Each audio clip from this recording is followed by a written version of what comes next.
عزیز طلبہ، آج کے ہمارے لیکچر کا عنوان ہے پریم چند کی افسانہ نگاری۔ اردو افسانے کی تاریخ میں پریم چند غیر فانی عظمت اور لازوال شہرت کے مالک ہیں۔ ان کا شمار اردو افسانے کے بنیاد گزاروں میں ہوتا ہے۔ انہوں نے ایک عہد آفرین شان کے ساتھ افسانے کے میدان میں قدم رکھا اور ادب اور زندگی کے رابطے کو زبردست فنی مہارت کے ساتھ نمایاں کر کے اردو افسانہ نگاری میں انقلاب پیدا کر دیا۔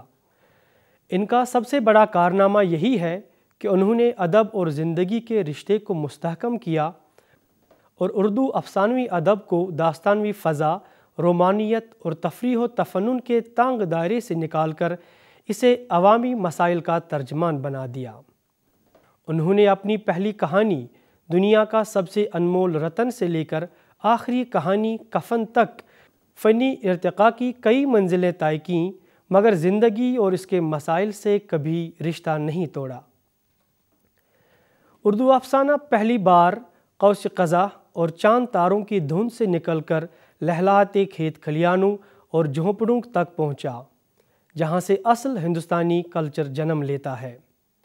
ان کہانیوں کا محرک یہ خیال تھا کہ دیہاتی اور عام غریب و پسماندہ انسانوں کے گوناگوں معاشرتی و اقتصادی مسائل کو پیش کیا جائے۔ یہی سماجی حقیقت نگاری ہے جو پریم چند کی کہانیوں کا طرح امتیاز قرار دی جا سکتی ہے۔ پریم چند نے اپنی ادبی زندگی کا آغاز ناول نگاری سے کیا اور افسانے بعد میں لکھے۔ ان کا پہلا افسانہ دنیا کا سب سے انمول رتن ہے، جو 1907 عیسوی میں رسالہ زمانہ کانپور میں شائع ہوا۔ 1908 عیسوی میں سوز وطن کے نام سے ان کی 5 کہانیوں کا مجموعہ شائع ہوا۔ پریم چند نے افسانہ نگاری کی ابتدا وطن پرستی سے کی۔ سوز وطن میں شامل بیشتر افسانے اسی مزاج و موضوع کے تھے، جس میں وطن پر قربان ہونے اور غلامی سے نجات پانے کے جذبات و خیالات تھے۔ یہ وہ دور تھا جب ملک میں ہر طرف بیداری کی لہر دوڑ رہی تھی اور آزادی کا مطالبہ زور پکڑ رہا تھا۔ ہر طرف جذبہ حب الوطنی سے سرشار آزادی کے نغمے گائے جا رہے تھے۔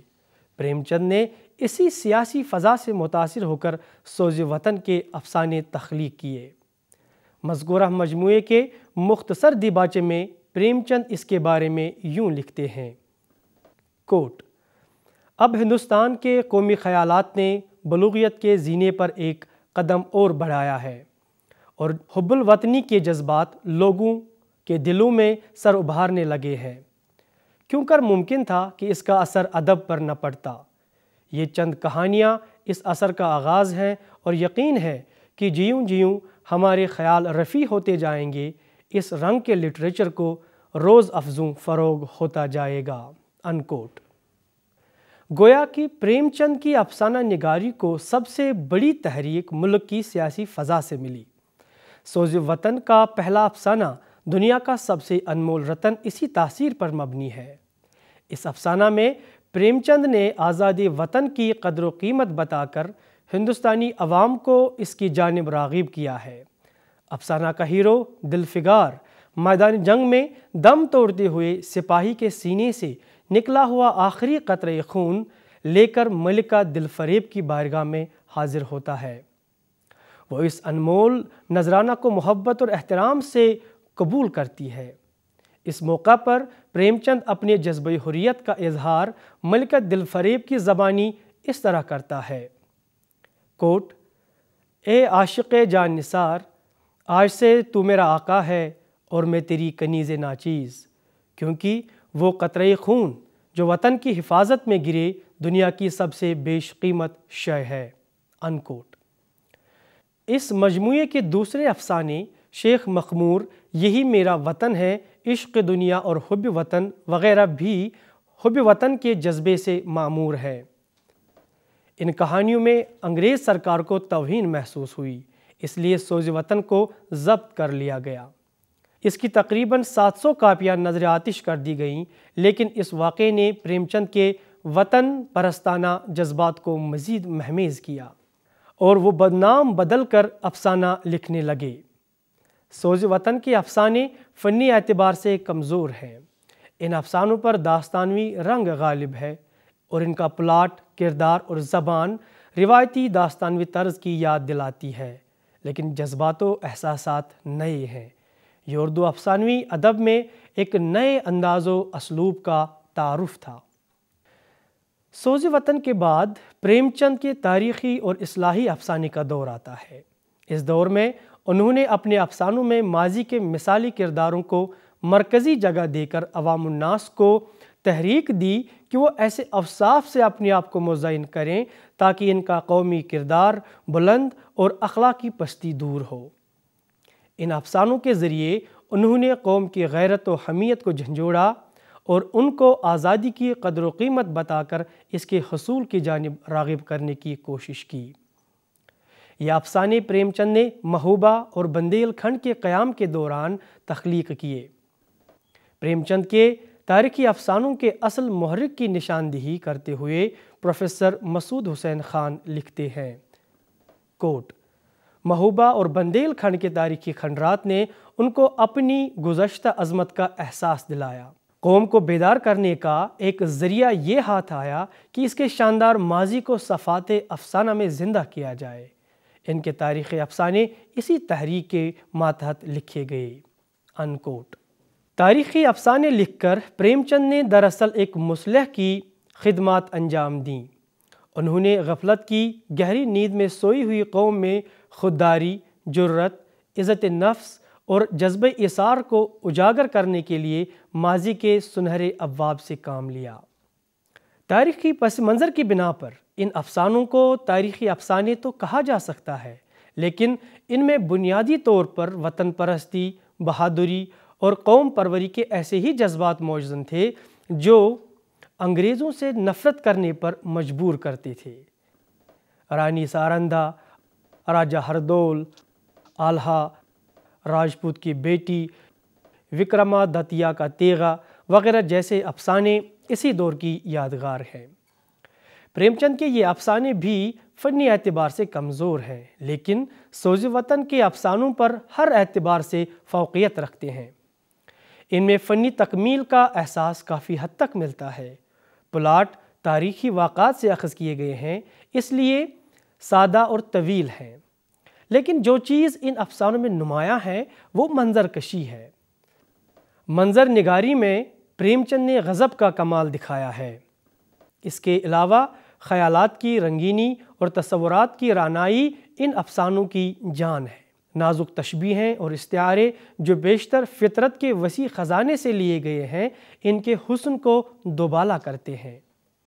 ان تاریخی اور نیم تاریخی افسانوں کے بعد پریم چند نے قومی اور معاشرتی اصلاح کی طرف توجہ دی۔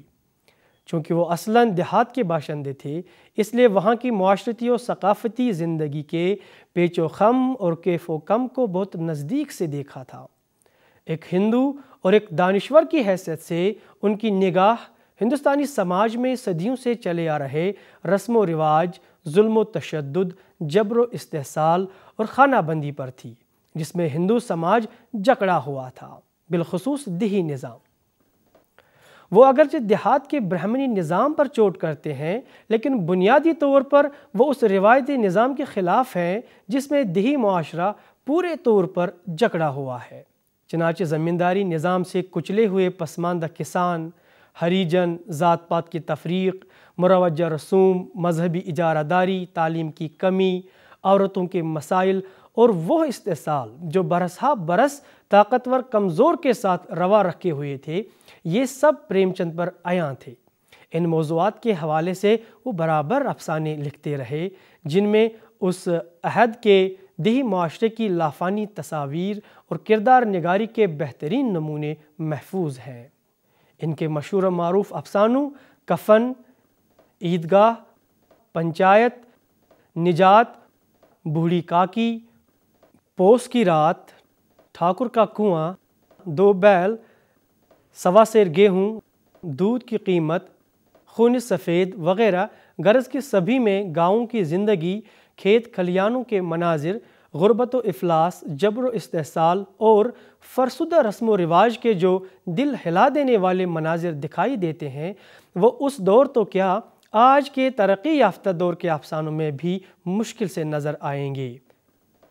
پروفیسر قمر رئیس لکھتے ہیں، کوٹ، پریم چند کی شاہکار کہانیاں وہی ہیں جو گاؤں کے ماحول اور زندگی سے تعلق رکھتی ہیں۔ ان کہانیوں میں پریم چند نے اپنے تجربات، اپنے تخیل کی شادابی اور نفسیاتی بصیرت سے جو محاکہ حسن پیدا کر دیا ہے وہ اس عہد کی دوسری کہانیوں میں کم نظر آتا ہے۔ ان میں ہر کہانی انسانی زندگی یا انسانی نفسیات کے کسی گوشہ کو اس طرح بے نقاب کرتی ہے کہ قاری سوچتا رہ جاتا ہے۔ پوس کی رات میں ایسا لگتا ہے کہ جیسے مصنف نے اپنے وجود کو ہلکو کسان کے وجود سے کامل طور پر ہم آہنگ کر لیا ہو۔ انکوٹ۔ پریم چند کے عہد میں ملک پر جاگیرداران نظام مسلط تھا۔ بیشتر آبادی دیہاتوں پر مشتمل تھی اور ان کی حالت اتنی ابتر تھی کہ آج اس کے بارے میں کوئی واضح تصور قائم کرنا دشوار ہے۔ مزدور اور کسان طبقہ غربت و افلاس کے علاوہ زمیندار، ساہوکار، پنڈت، مہاجن اور غیر ملکی جبر و تشدد کا بری طرح شکار تھا۔ پریم چند نے زندگی کے آخری لمحوں تک اپنی تحریروں سے ان مجبور، کمزور اور پسماندہ افراد کی بھرپور ترجمانی کی۔ ان کے مسائل سے ملک کی دیگر آبادی کو باخبر کیا اور ایسے پسے ہوئے افراد کے لیے ہمدردی کی فضا پیدا کی۔ افسانہ خون سفید میں انہوں نے ان کروڑوں مظلوم انسانوں میں محض چند کو اپنا موضوع بنا کر ان کے حال زار اور دردناک کوائف کو بیان کیا ہے جو برس ہا برس سے قرض، بیگار، بھوک اور افلاس کی چکی میں اس طرح پسے گئے ہیں کہ زندگی کی کسی بہار، کسی بھی سرخوشی کو ان سے وابستہ نہیں کیا جا سکتا۔ یہ اقتباس دیکھیے، کوٹ، بے ساکھ کی وہی جلتی ہوئی دھوپ، آگ کے جھونکے زور زور سے ہرہراتے ہوئے چلتے تھے، اور وہاں ہڈیوں کے بے شمار ڈھانچے جن کے بدن پر جامہ عریانی کے سوا کوئی لباس نہ تھا، مٹی کھودنے میں مصروف تھے، گویا مرگڑ تھا جہاں مردے اپنے ہاتھوں سے اپنی قبریں کھود رہے تھے۔ انکوٹ۔ زمیندار خود یا اپنے کارندوں کے ذریعے کسانوں سے جبریہ لگان وصول کرتا تھا۔ اسے اس بات سے کوئی واسطہ نہ ہوتا کہ کسان کی فصل کیسی ہوئی، اس کو بہرحال لگان وصول کرنا ہوتا۔ کسان مجبور تھا کہ وہ اپنا پیٹ کاٹ کر لگان وصول کرے، خواہ وہ قرض و بیگار کے کتنے ہی بوجھ تلے دب کر اور بدحال ہو جائے۔ پریم چند نے افسانہ پوس کی رات میں کسان کے اسی المیے کی داستان سنائی ہے۔ کسان باوجود شدید محنت کے اتنا بھی نہیں کر پاتا ہے کہ سرما کی طویل راتوں سے اپنے آپ کو محفوظ رکھ کر کھیتوں کی صحیح نگہداشت کر سکے۔ مذکورہ افسانے کا ہیرو ہلکو شدید سردی سے خود کو محفوظ رکھنے کا امکانی جتن کرتا ہے، لیکن جب کوئی صورت نظر نہیں آتی وہ اپنے کتے کے ساتھ لپٹ کر سو جاتا ہے۔ اقتباس۔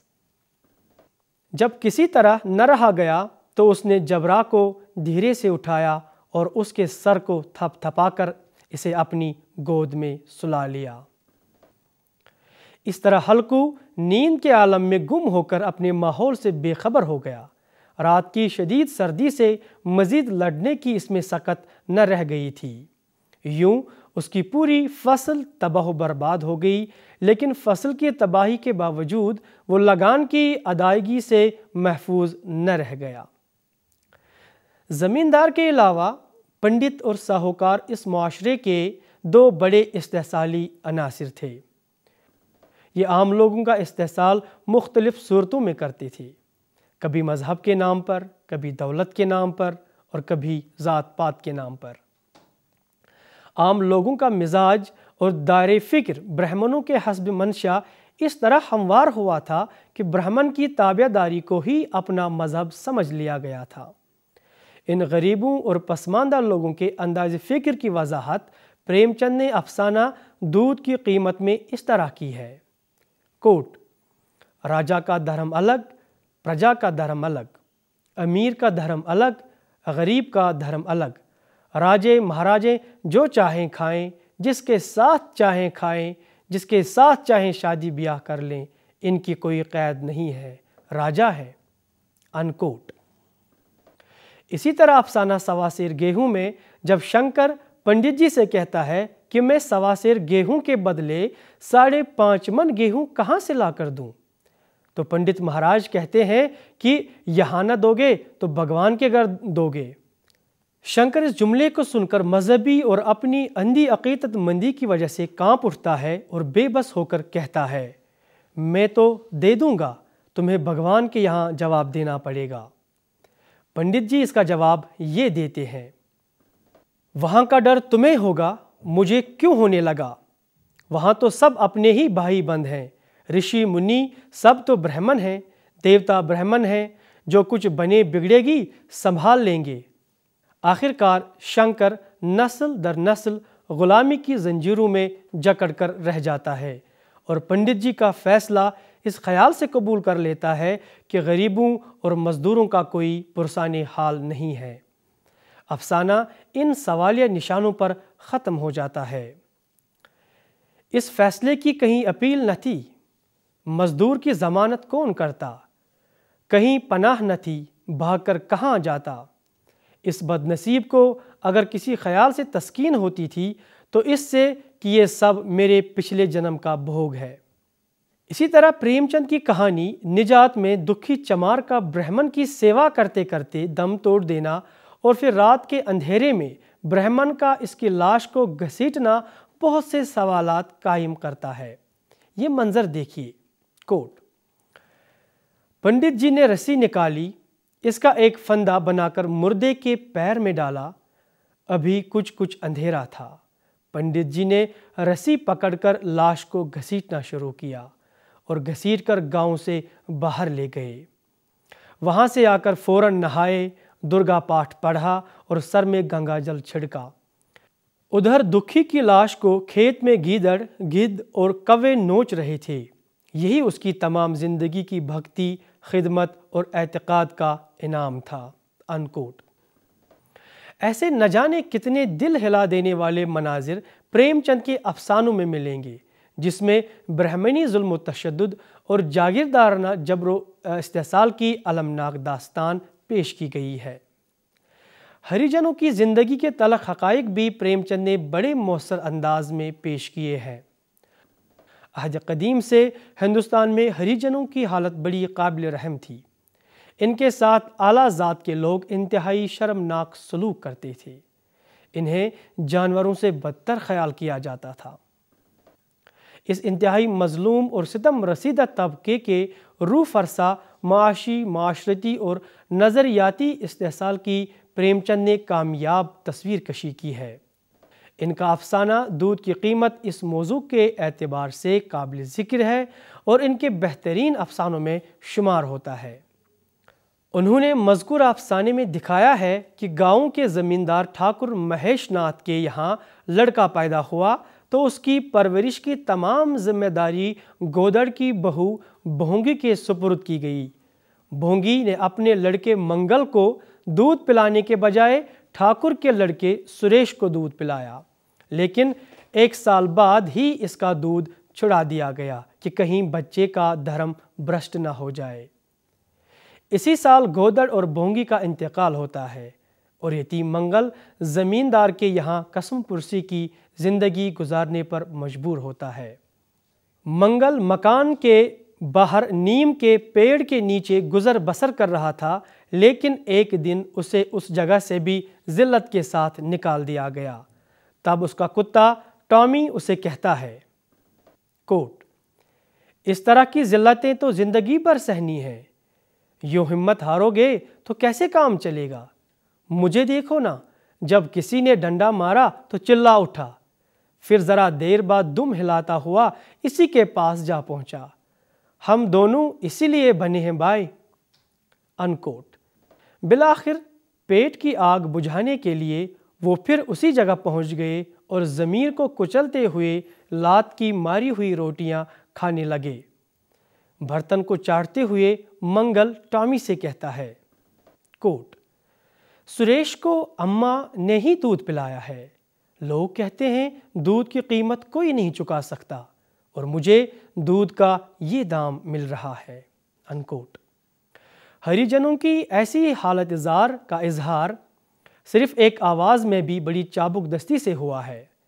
پریم چند نے یہاں ہریجنوں کو سماج میں بنیادی مقام دلانے کی دلی خواہش کا اظہار اپنے کردار درشن سنگھ کے زبانی کیا ہے اور لوگوں کو سمجھایا ہے کہ اچھوتوں کے ساتھ برادرانہ سلوک کرنا چاہیے۔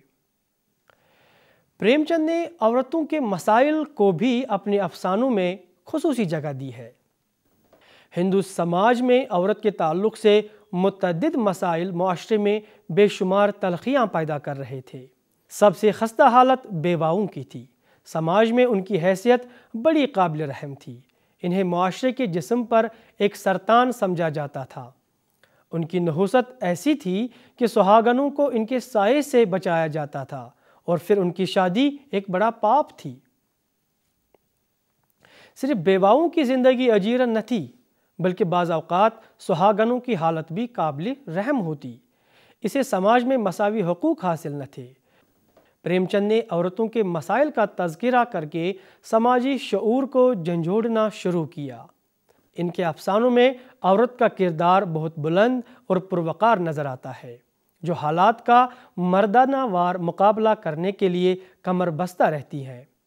پروفیسر گوپی چند نارنگ لکھتے ہیں، پریم چند کے کرداروں میں اگر کہیں جان دکھائی دیتی ہے تو صرف عورتوں میں۔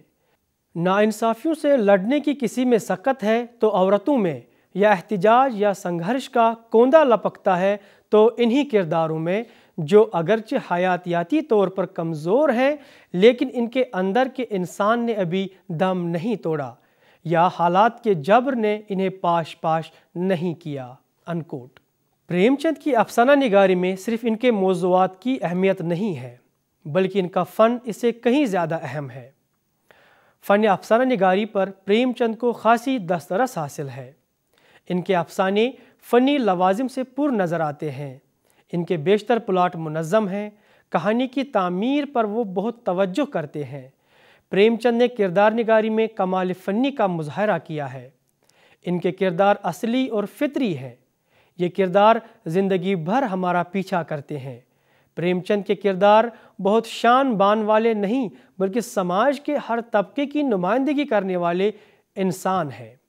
ان کے کرداروں کو دیکھ کر ایسا محسوس نہیں ہوتا ہے کہ پریم چند نے انہیں غیر فطری طریقے سے لفظوں اور جملوں کے تیشوں سے تراش خراش کر پیدا کیا ہے، بلکہ کہانی کے تقاضے کے عین مطابق ان کی پیدائش ہوتی ہے اور یہ اپنی فطری زندگی جیتے ہوئے اپنے حصے کا کام انجام دیتے ہیں۔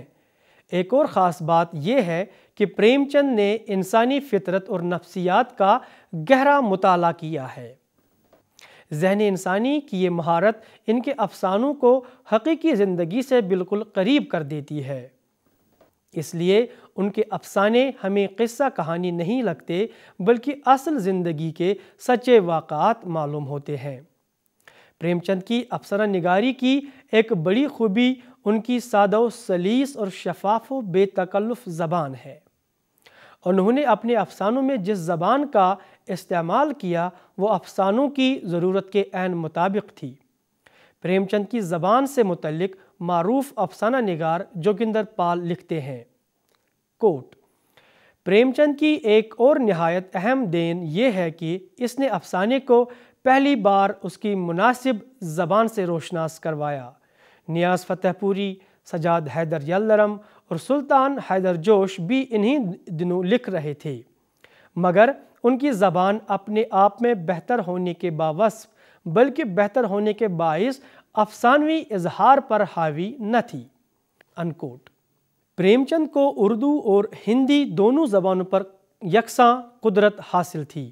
دونوں کے خوشگوار میل ملاپ سے انہوں نے اپنی تحریروں میں بلا کی لچک، مٹھاس اور تاثیر پیدا کر دی ہے اور اردو کے افسانوی ادب کو ایک جاندار اور شگفتہ اسلوب سے عطا کیا ہے۔